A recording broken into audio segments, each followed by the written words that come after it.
There's a saying that your presentation should be brilliant, it should be brief, and then you should be gone. So that is what this video is going to aim to achieve. We're not going to hit the brilliant, but 2 out of 3 ain't bad.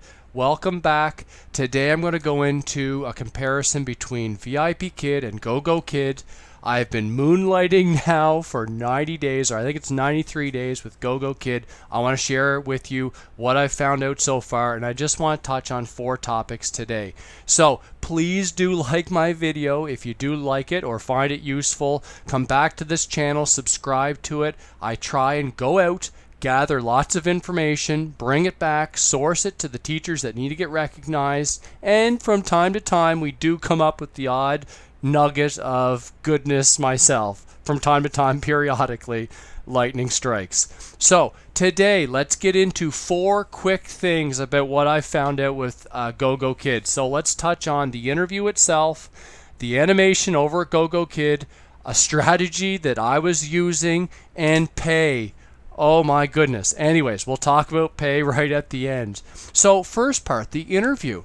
So thank goodness I had my first interview with VIPKID, because the interview with GoGoKid was to the next level. I mean, I was only a couple months in with VIPKID, so I was still relatively new, but I had taught like 100 classes, so I felt going in there like, what are they going to throw at me that I haven't seen in 100 classes? And I know that's not very many, but I felt like I was well prepared, ready to go. I rehearsed everything. I was ready to go. But wow, the interview was so tough on me. The interviewer was so tough on me that way. I did pass the first time, but man, it was such a more difficult experience. And maybe I did put that I worked at VIPKID, so they probably just took it to the next level because of that, to try and just push me a little bit. But anyways, be well prepared for your interview if you're going there. Maybe don't say that you work for VIPKID already. I did that because I wanted to get a higher pay, and I figured that might help.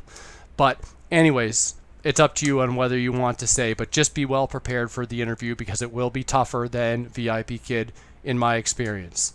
Number 2, the animation itself. Now, GoGoKid prides itself on being very animated, on being ahead of the curve with animation, and I think they are, but sometimes it's a little bit over the top, and sometimes you feel like, I don't want all this animation. Like, it just feels like it's too much.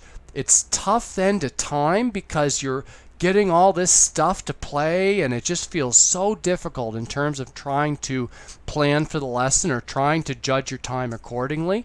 I could never get out of that classroom under 28 minutes, and I have been stellar from day one with VIPKID at timing my classes and adjusting my pace accordingly. But with GoGoKid, and I'm sure I'd get better with time, but man, I felt it even when I was rushed, like it feels like they cram so much into their lessons.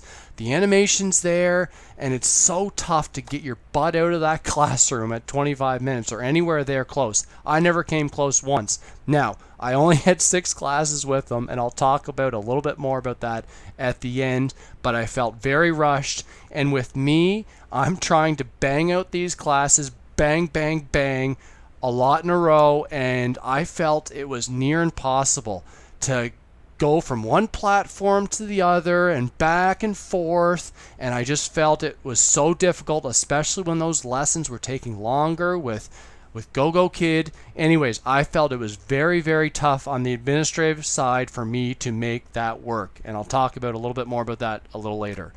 Okay, strategy. Number 3, my strategy. I took it a little interesting strategy. What I did is I said my hours at VIPKID that aren't really getting booked as much is that 4 a.m. to 7 a.m. time slot. So my strategy was, let's double book out there. Let's go out there and throw bookings, eligible bookings for 4 to 7 in both companies, and just pray that we don't get booked at the same slot. And it worked. It worked for quite a amount of time where I was able to get some bookings with GoGoKid, and they weren't I wasn't duplicating over at VIPKID. I did run into one issue one week where I nailed myself twice. I had to cancel a couple classes with GoGoKid, and that's where my strategy just said, okay, I can't do this anymore.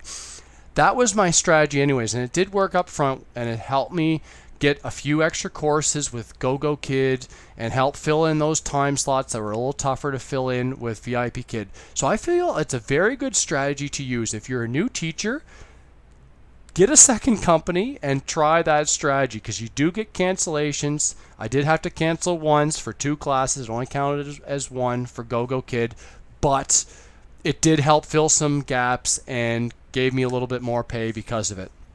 The last one, pay. The pay over GoGoKid. So I'm making $8 an hour, or sorry, $8 a class at VIPKID plus the $2 bonuses that you get. And at GoGoKid, it's $9 what I'm getting over there. I tried to push these guys on pay. I said, listen, I can't work. I'm not going to work for you guys as much if I don't get paid the same amount of money. And it's true, I haven't. I've only worked 6 classes over GoGoKid because they don't pay me as much. They pay me $9 where I can get $10 over at VIPKID, plus the $2 short-term bookings, short-notice bookings that I get periodically. So there's just no incentive, but they wouldn't budge. They said, nope, it's non-negotiable. This isn't a conversation. This is how it is. So I didn't write anything back, and that's up to them. That's their call for that part. But anyways, the pay. So you can get higher incentives, but it is so dang confusing. I mean, I'm a business degree person, and I don't know what the heck's going on with their pay structure. I can't figure it out. Like, I tried to look at it, and I'm just confused, and maybe I'm just too simplistic of a person. That's quite possible, and I'm sure lots of people have it figured out. But man, for the average Joe to go in there and trying to figure out, okay, how do I get up to this next incentive block? What do I need to do? At least with VIPKid's new one, it's super easy. Like, it's not that difficult to figure out, okay, I've taught this many classes. I've taught this many classes this month. Boom, boom, there's my pay. You know, it goes incrementally, but there's my pay roughly there. But with GoGoKid, it is very confusing. I don't like that you don't know how to get to the next level. And again, maybe I'm just too simplistic of a person. But anyways, those are my findings with GoGoKid. Needless to say, I got my 6 classes, and the reason why I stopped at 6 is because 6 times 9 is $54. You had to get to $50 to be able to get paid with GoGoKid, or they hold your pay for the next month. So I just basically got my 6 classes in, got my $54 and got out of there for the time being.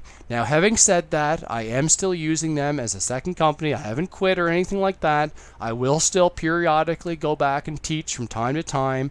I know some teachers out there, their strategy is just to have one day allocated for GoGoKid, for example, and that's a good strategy too. There's lots of different strategies.